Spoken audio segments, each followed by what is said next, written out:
Thank you very much, Mr. President, dear Volodymyr. What a pleasure to welcome you back to Brussels. I'm very pleased to be here with you today for our bilateral meeting that we just had, but also then the VTC that we will have in the Coalition of the Willing. And of course, I'm very glad that I'm able to accompany you and other European leaders for the meeting tomorrow that we do have with the US President in the White House. Since the beginning of Russia's brutal invasion, Europe has been at Ukraine's side, united, and we will support you for as long as it takes, for just and lasting peace. And this peace must be achieved through strength. Let me touch upon the main points.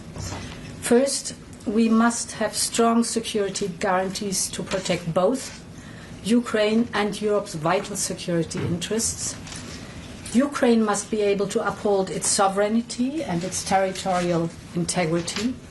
There can be no limitations on Ukrainian armed forces, be it cooperation with or other third countries or assistance from other third countries, no limitations for the Ukrainian armed forces. As I've often said, Ukraine must become a steel porcupine, undigestible for potential invaders. We welcome President Trump's willingness to contribute to Article 5-like security guarantees for Ukraine. And the Coalition of the Willing, including the European Union, is ready to do its share. We know that the work of defending Europe is first and foremost our responsibility. And we've been working hard to speed up and scale up as we increase Europe's defense capability. Through the SAFE instrument, we are ensuring that the defense needs of member states and Ukraine can be matched and that Ukraine's industrial defense base is strengthened. I am thinking in particular of drones here. This is in our mutual interest, and I intend to travel to the frontline member states in the coming weeks. At the same time, we continue to support Ukraine's path to its membership in the European Union. This in itself is also a security guarantee. My second point, with regards to any territorial questions in Ukraine, our position is clear. International borders cannot be changed by force. These are decisions to be made by Ukraine and Ukraine alone. And these decisions cannot be taken without Ukraine at the table. My third and final point, as long as the bloodshed in Ukraine continues, Europe will maintain diplomatic and in particular economic pressure on Russia. We will continue to strengthen sanctions. We have adopted 18 packages so far, and we are advancing preparation for the 19th. This package will be forthcoming in early September. We know that sanctions are effective. We have already put Russia's immobilized assets to work for the benefit of Ukraine, and we will continue to put pressure on Russia's war economy to bring President Putin to the negotiation table. We're working with you, Volodymyr, and President Trump in this sense. And we will discuss all these topics and others in our joint meeting at the White House tomorrow. These are challenging times. Only Ukraine can choose its own destiny, but Ukraine can always count on Europe. Thank you so much. Thank you so much. Thank you so much. Dear Ursula, thank you for your support. Thank you for this day. It's very important for all your support from the very beginning of this war. And it's very important that you are with us and that we speak to America and we speak together. And it's important that Washington is with us. And today, in several forums, we are deciding what we are going to discuss in Washington. Dear journalists, it's crucial that Europe is as united now as it was at the very beginning, as it was in 2022, when the full-scale war began. This unity really helps to reach real peace, and it must stay strong. First, we have to stop the killings. Putin has many demands, but we do not know all of them.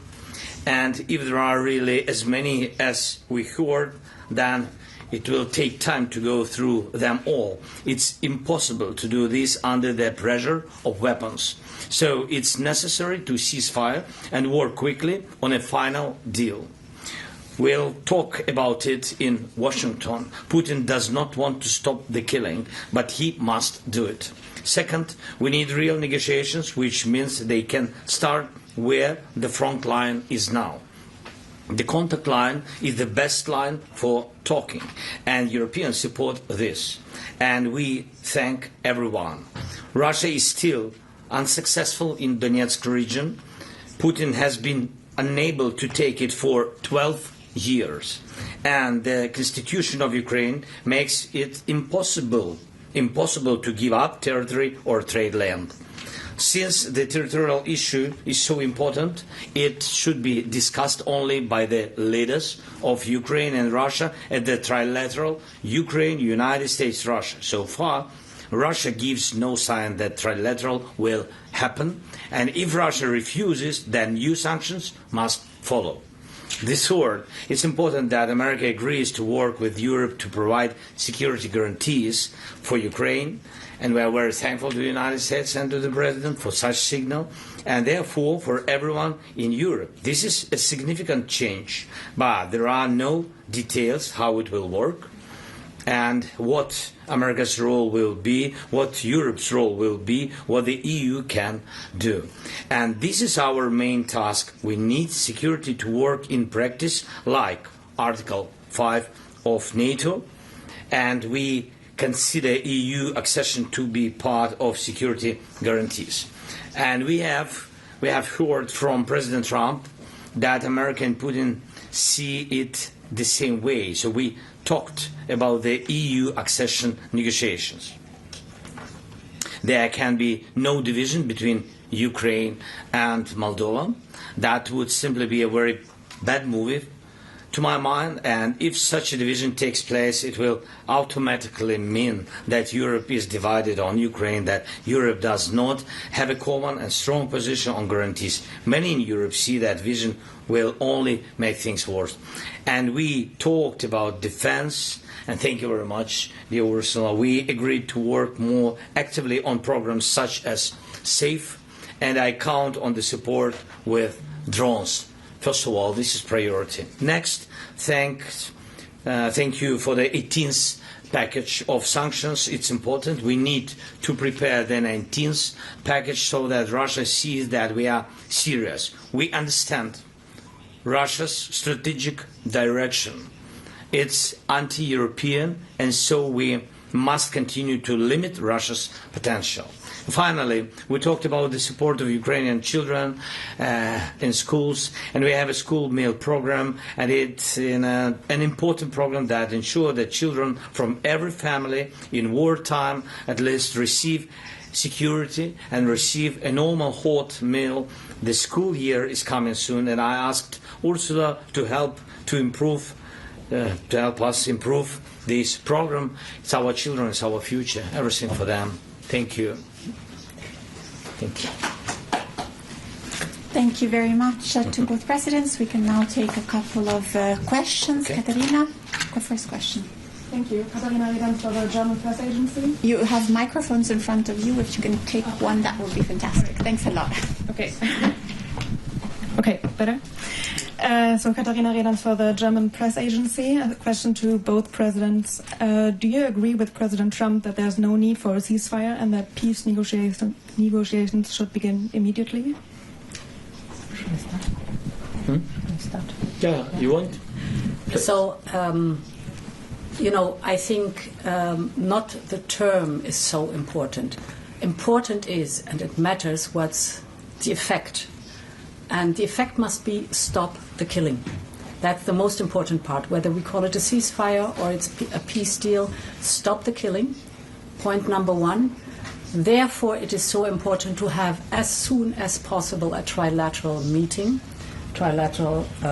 between the President of Ukraine, the President of the United States, and of Russia.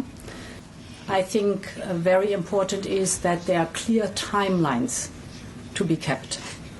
So it's not the term itself, it's the content that matters. Thanks so much. I totally agree with Ursula. And you know that from the very beginning, I think it was March when the President of the United States, he proposed ceasefire, like a first element, stopping killing.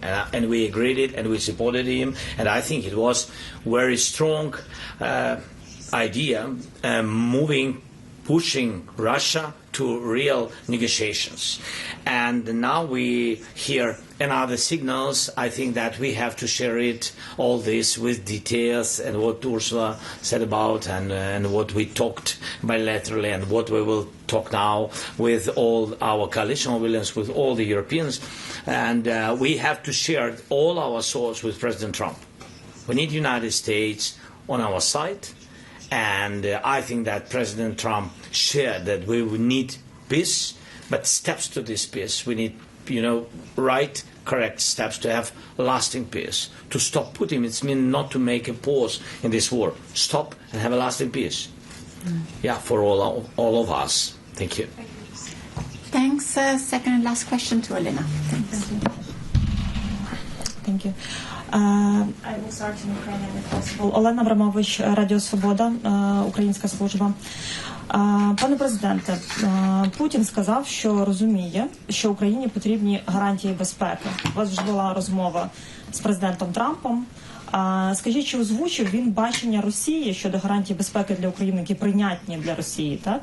І які гарантії безпеки, власне, прийнятні для України? Чи досі ми говоримо про troops on the ground, тобто війська певні, чи це ця 5 стаття, якщо можете пояснити ваше бачення, як це може виглядати? І коротке просто, як у вас настрій, чи нема перестроги, що в Білому домі може все піти так само, як було 28 лютого?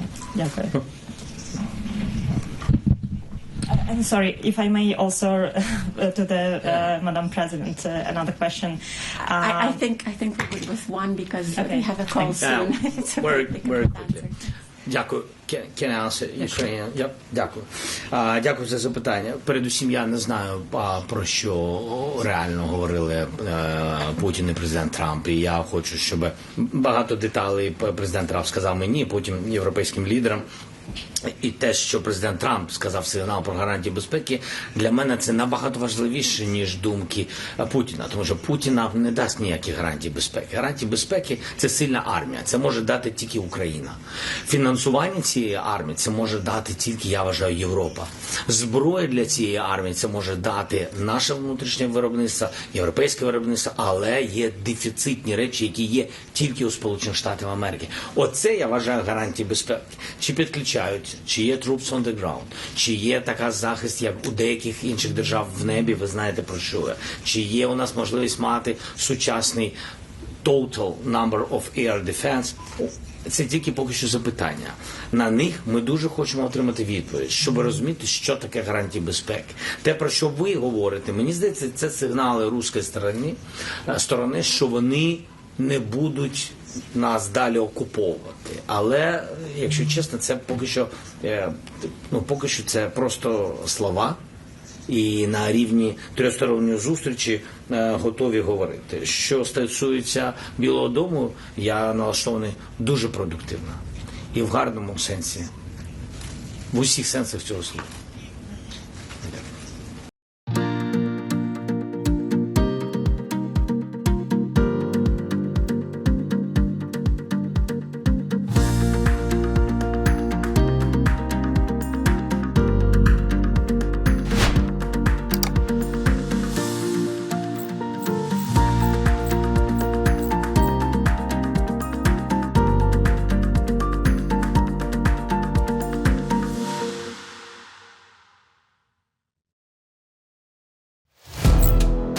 Firstpost now available in 9 languages on YouTube. English, stands at $36 trillion. French, Le FMI, comme German, Geschäftsführenden Direktor, Hindi, $30 trillion ka karjo. Indonesian, Pemerintah tanpa pemeriksaan. Italian, Sekali radikali.